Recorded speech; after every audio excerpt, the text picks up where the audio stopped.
نوجوانوں نے توحید و سنت اشاعت التوحید و سنہ کی ذیلی تنظیم ہے۔ اشاعت التوحید و سنہ کی بنیاد سن 1957 میں گلشن شیخ القرآن میں رکھی گئی تھی۔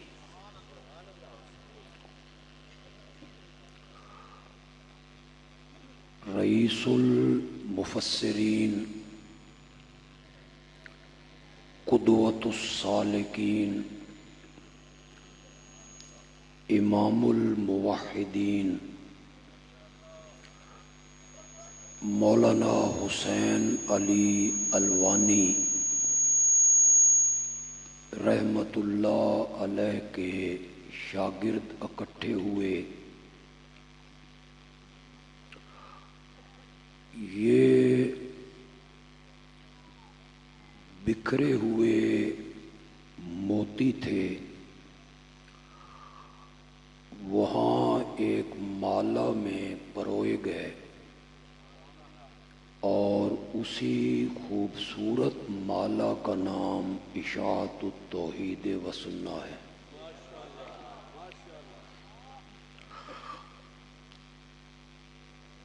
اس جماعت کے پہلے امیر عارف باللہ حضرت مولانا قاضی نور محمد رحمت اللہ علیہ تھے۔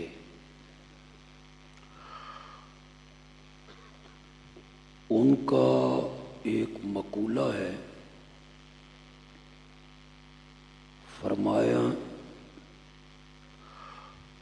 قرآن بغیر توحید کے اور توحید بغیر قرآن کے سمجھ نہیں آتی۔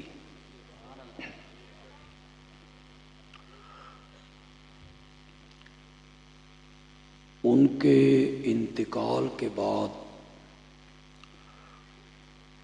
اس جماعت کے جو امیر بنے وہ پیر طریقت خطیب اسلام حضرت سید عنایت اللہ شاہ بخاری تھے رحمت اللہ علیہ۔ ایک دور میں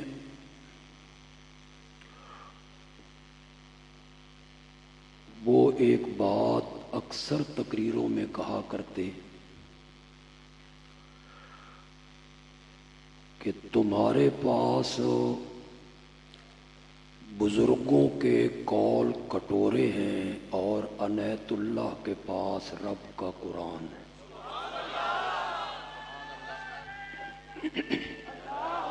جمعیت اشاعت توحید و سنت کی پہچان القرآن القرآن۔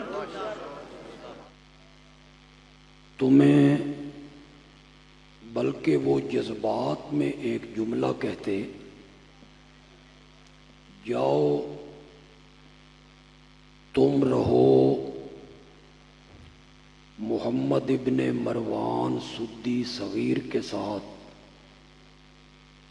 زازان کے ساتھ، اور عنایت اللہ کو رہنے دو صدیق اکبر کے ساتھ۔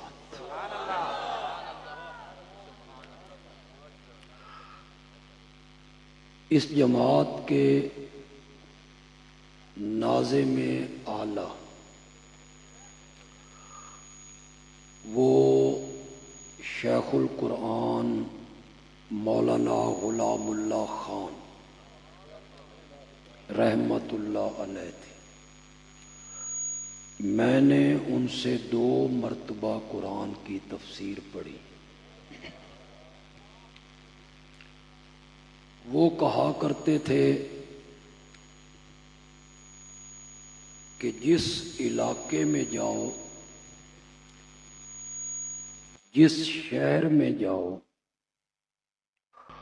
اس علاقے میں جس بزرگ کی قبر پوجی جا رہی ہو تو نام لے کے کہو کہ اس بابے دے پلے ککھ نہیں۔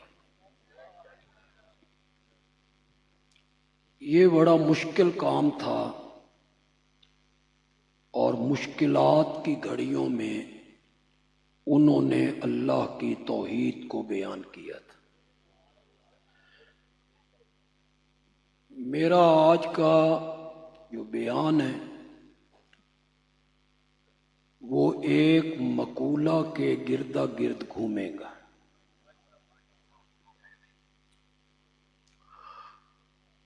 مجمع میں علماء بھی ہوں گے، سٹیج علماء سے بھرا ہوا ہے۔ مقولہ ایک عالم کا ہے، اگر پسند آئے تو تھوڑی جہی داد دے چھڑنا کہ مجھے پٹرول میسر آئے گا تو میں آگے بات کر سکوں۔ لاہور میں ایک بہت بڑے عالم ہوئے، شیخ التفسیر مولانا احمد علی لاہوری رحمت اللہ علیہ۔ حضرت شاہ جی بھی ان کا تذکرہ بڑے احترام سے کیا کرتے تھے۔ لاہور میں انہوں نے کام بھی بڑا کیا۔ جس دور میں ہمارے جماعت کے شیخ مولانا حسین علی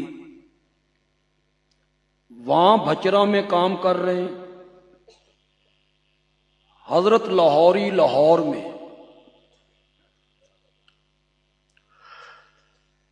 کسی نے حضرت لاہوری سے پوچھا وہ جو وہاں بھچرا کا مولوی حسین علی ہے، لوگوں نے اسے وہابی مشہور کر دیا ہے، آپ کا ان کے بارے میں کیا خیال؟ بس حضرت لاہوری نے جو مقولہ استعمال کیا وہی میری تقریر کی بنیاد ہے۔ حضرت لاہوری نے فرمایا، ارے بھائی، مولانا حسین علی کا کیا پوچھتے ہو؟ وہ تو قرآن کی زبروں اور زیروں سے بھی رب کی توحید ثابت کر دیتا ہے۔